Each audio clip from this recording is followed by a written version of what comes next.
ต่อไปเราก็จะมารีวิวนะครับกีตาร์เวสเตอร์ในส่วนของพาร์ทเสียงแตกนะครับแอมป์ที่ผมใช้วันนี้ก็จะเป็นเครื่องเสียงบ้านนะครับไม่ได้ผ่านตู้แอมป์ก็ผ่านเข้าเอฟเฟกต์เข้ามิกเซอร์แล้วเข้าเป็นคลาส A ของเครื่องเสียงคอมพิวเตอร์ที่บ้านนะครับลองฟังครับเดี๋ยวเริ่มจากตัวบีทก่อนนะครับ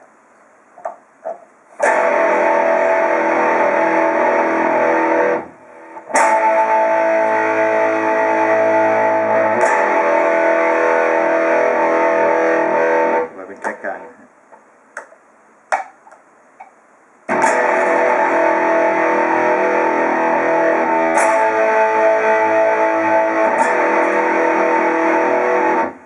แก๊กบน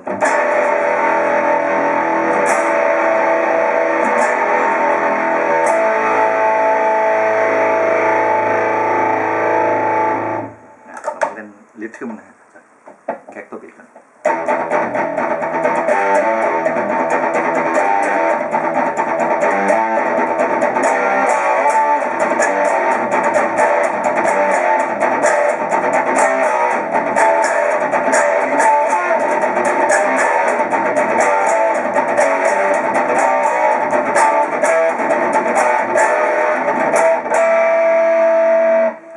แก๊กกลางมั้งครับ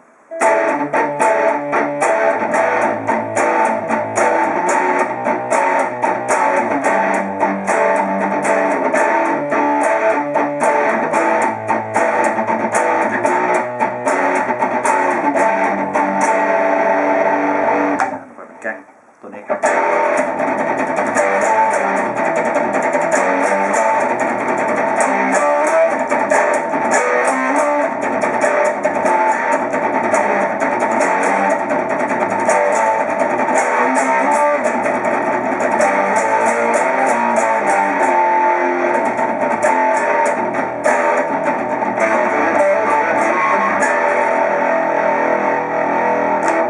ลองเล่นเป็นเม็ดดูนะครับ